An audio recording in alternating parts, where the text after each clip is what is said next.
ওম নমো ভগবতে বাসুদেবায়। জয় মা লক্ষ্মী। বছরের অন্যতম শ্রেষ্ঠ পূর্ণিমা মাঘী পূর্ণিমা সম্পন্ন হচ্ছে আগামী 29শে মাঘ 12ই ফেব্রুয়ারি বুধবার। শুধু মাঘ মাস নয়, বছরের একটি অন্যতম গুরুত্বপূর্ণ সর্বশ্রেষ্ঠ দিন হিসেবে গণ্য করা হয় এই মাঘী পূর্ণিমার দিনকে।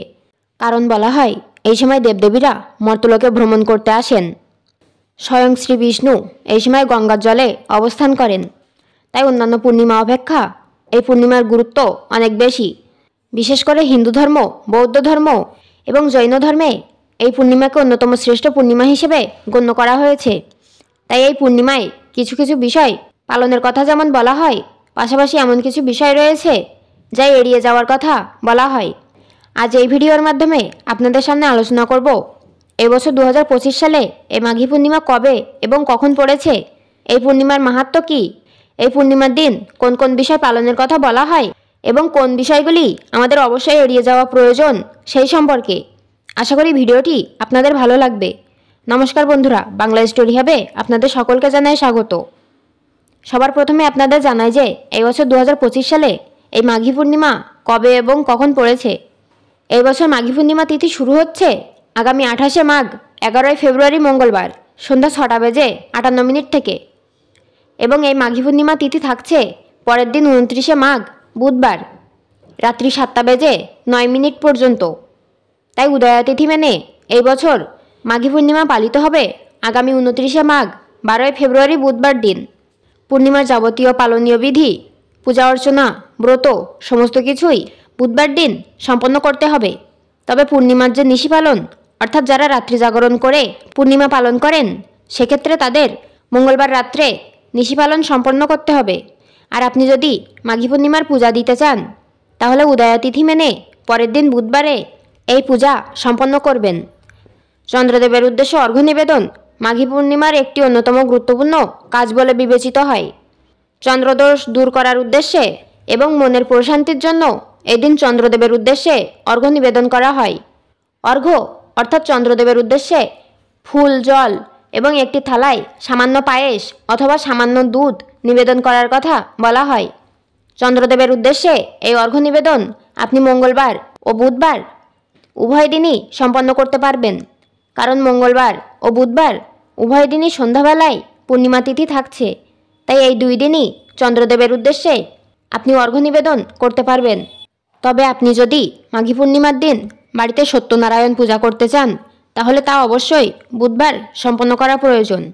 29শে মাঘ 12ই ফেব্রুয়ারি বুধবার সন্ধ্যা 5টা 27 মিনিট থেকে রাত্রি 7টা 3 মিনিটের মধ্যে এই সত্যনারায়ণ ব্রত সম্পন্ন করা প্রয়োজন। এবার আমরা জানব যে এই মাঘী পূর্ণিমার দিনটি কেন এত গুরুত্বপূর্ণ দিন এবং এই দিন কোন কোন বিষয় পালনের কথা বলা হয়ে থাকে। শাস্ত্র অনুসারে মাঘী পূর্ণিমার দিন দেবদেবীরা মর্তে ভ্রমণ করতে আসেন। এই সময়কালে শ্রী বিষ্ণুর অবস্থান হয় গঙ্গার জলে। তাই এই পূর্ণিমাতে কিছু কিছু বিষয় আমাদের পালনের কথা বলা হয়ে থাকে। সবার আগে যে বিষয়টির কথা বলবো তা হলো গঙ্গা স্নান। বলা হয় এই দিন যদি গঙ্গা স্নান করা সম্ভব হয়, তাহলে সেক্ষেত্রে ব্যক্তি দীর্ঘদিন নিরোগ জীবন অতিবাহিত করেন এবং তার সমস্ত পাপ দূরীভূত হয়ে ব্যক্তি মোক্ষ লাভ করতে সক্ষম হন। তাই মাঘী পূর্ণিমার দিন ব্রহ্ম মুহূর্তে অথবা সকালবেলায় পারলে গঙ্গা স্নান করে নিন। যদি গঙ্গা স্নান সম্ভব না হয়, তাহলে বাড়িতে স্নানের জলে গঙ্গা জল মিশিয়ে স্নান পর্ব সেরে নিতে পারেন। এতেও গঙ্গা স্নানের পুণ্যফল অনেকাংশে লাভ করা যায়। এই দিন গঙ্গা স্নান করার সময় ভগবান বিষ্ণুর উদ্দেশ্যে এই মন্ত্রটি 3 বার উচ্চারণ করতে হয়। আর এই মন্ত্রটি হলো ওম নমো নারায়ণ। গঙ্গা স্নান সম্পন্ন হওয়ার পর সূর্যদেবের উদ্দেশ্যে পূর্ব দিকে মুখ করে এই দিন জল, তিল এবং লাল ফুল অর্ঘ্য হিসেবে নিবেদন করতে হয়। দ্বিতীয় যে বিষয়টির কথা বলবো তা হলো এই দিন ভগবান বিষ্ণু বা শ্রীকৃষ্ণ এবং মা লক্ষ্মীর পূজার পাশাপাশি চন্দ্রদেবেরও পূজা করা হয়। এই পূজায় ভগবানের উদ্দেশ্যে চরণামৃত, পান, সুপারি, তিল, কুমকুম, ফল, ফুল, পঞ্চগব্য, দূর্বা ও তুলসী পাতা অবশ্যই নিবেদন করুন। তবে মা লক্ষ্মীকে তুলসী পাতা নিবেদন করবেন না।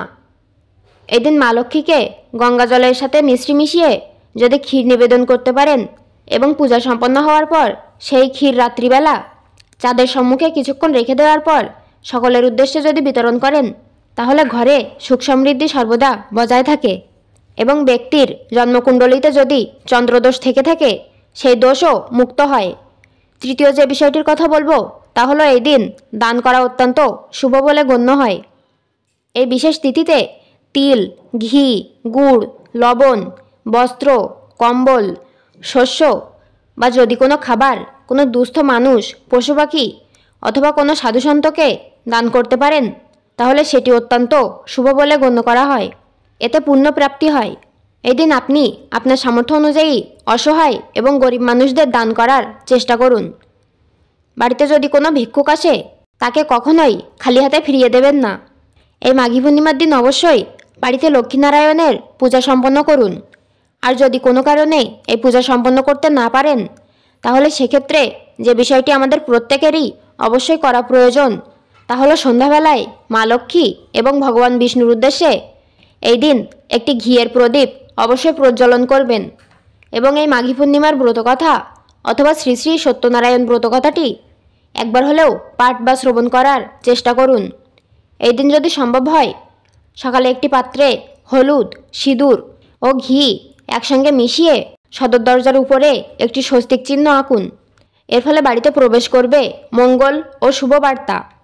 এই মাঘী পূর্ণিমার দিন তামসিক খাবার, ঝগড়া বিবাদ, অন্যের ক্ষতি করার মনোবাঞ্ছা এই সমস্ত কিছুই এড়িয়ে চলুন।